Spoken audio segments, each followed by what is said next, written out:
Hello, welcome back. Since we are approaching Christmas, approaching means that we are coming close to Christmas. We are approaching Christmas. You could say that if you're standing somewhere and you're gossiping with your friend, and the person you're gossiping about starts moving towards you. You go, oops, she's approaching us right now. Awkward, isn't it? Yeah, that's not the point of the video. It's a Christmassy video. It's meant to be deep. Let's get back to what I was talking about. Since we are approaching Christmas, I thought we would talk about a very simple question that is so simple yet so deep. So do you see how I'm using the word yet here with two contrasting ideas? Simple, okay, yet deep. Because deep is like very different to simple, isn't it? So two contrasting ideas. Simple yet deep. This question is asked all the time by this guy, Simon. I think his name is Simon something. He's English. And he's all over Instagram talking to strangers. So he approaches people. You know what that means now, don't you? He goes up to people on the street and he asks questions. But the question he always asks, most of the time, he starts the conversation with this one specific question that goes like this. What's your dream? What is your dream? What's your dream? What's your dream? I asked my children that question. No joke, I really did.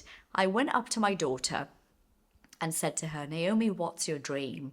She goes, I don't know. And then I went up to my son, Dominic, what's your dream? I don't know. And then I asked myself this question. And I used to have many dreams. I used to be somebody drowning in dreams. I used to be. Why am I saying I used to be? Because this was something that was real in my life. This was the case for a long time. I used to be.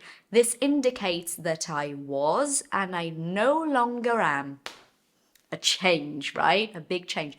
I used to be a dreamer. In a sense, not somebody who is always like dreaming about everything and not realistic and grounded. No, not that. I was never like that. But a dreamer in a sense that I had many different dreams. And then I asked myself this question again last week. And my answer was, I don't think I have one. Now that hit me really hard. That hit me really hard means, whoa, it was such a realization. It really was. Because for somebody who used to have lots of dreams, to reach a stage in life where she's like, do you know what? I'm really quite happy with my life. I'm really quite content with my life right now. So much so that I don't know what my dream is or what my dreams are. Well, of course there are things I would like to accomplish, things I would like to achieve, but there isn't anything I would like to have. There isn't anything I would like to have. I've come to that conclusion. I have really reached that conclusion. It's the same thing. You have come to a conclusion. You have reached a conclusion. Exactly the same. Stop trying to find a difference between them. I know what you're doing. Stop right there. Exactly the same thing. So I could say to you, I'd love to write a book one day. That's not a dream anymore. I'd love to be invited to do a TED Talk one day. That's not a dream anymore. Things, those things have really lost their value for me this year. This was the year where everything shifted. I love this verb. Changed. This is shift. Where everything shifted. Positively, I think. I do. I'm not saying there's no ambition. I think we ought to have ambition. We ought to have means we must have. It's a positive thing. It drives you forward in life, I think. I really do.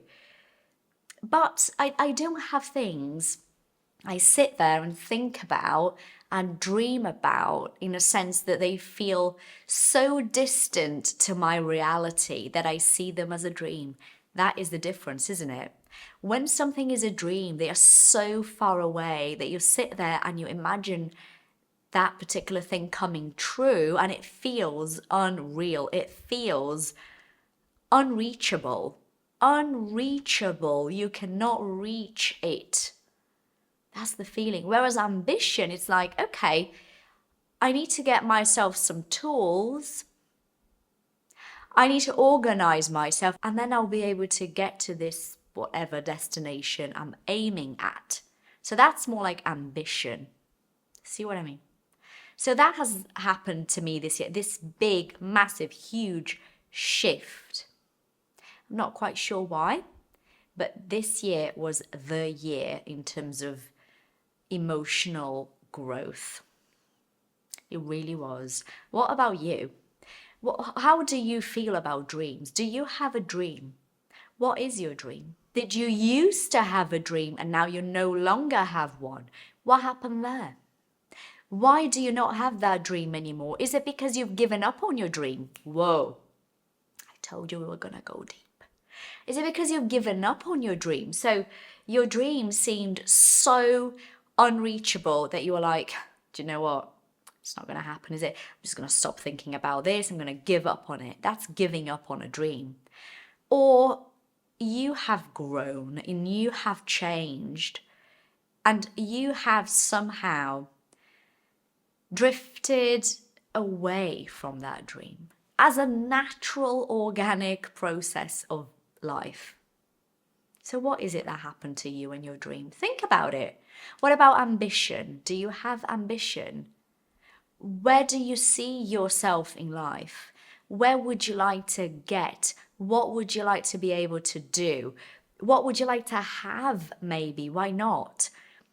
Take a moment at the end of this year to really think about all of those things, meditate on all of those things so that you can start the year having a clearer view of yourself and where you're headed, where you're going,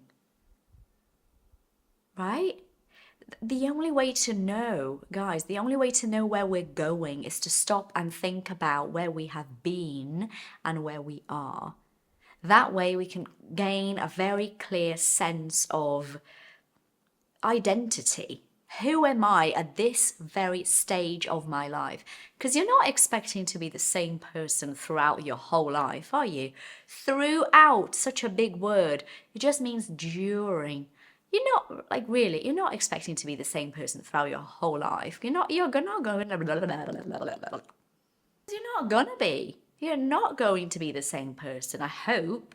Because why would you want to be the same person? The same person at 15, same person at 30, same person at 45. That's completely nuts, isn't it? Again, we ought to be changing and seeing the world differently as we grow, as we change, as we gain experience, as we see life, as we understand what life really is all about.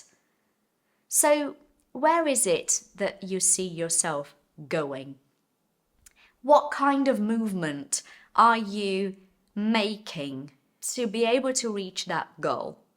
I hope that at the end of this year, 2025, you're able to sit down and reflect upon all of those things we've discussed today so that you enter 2026 with a clearer notion of identity and where you see yourself going. And you start acting on it. You don't just sit there. Do not just sit there expecting things to happen with no effort. Whatever you focus on, whatever you put your energy on, materializes. Not what you're sitting there dreaming about. but what you dream about, and start, physically, emotionally, mentally making the whole thing come together. And then it's really amazing the kind of stuff we can create in our lives. It really is. We can create some good stuff. Anyway, I hope this video has been helpful. Thank you for watching. See you guys next week.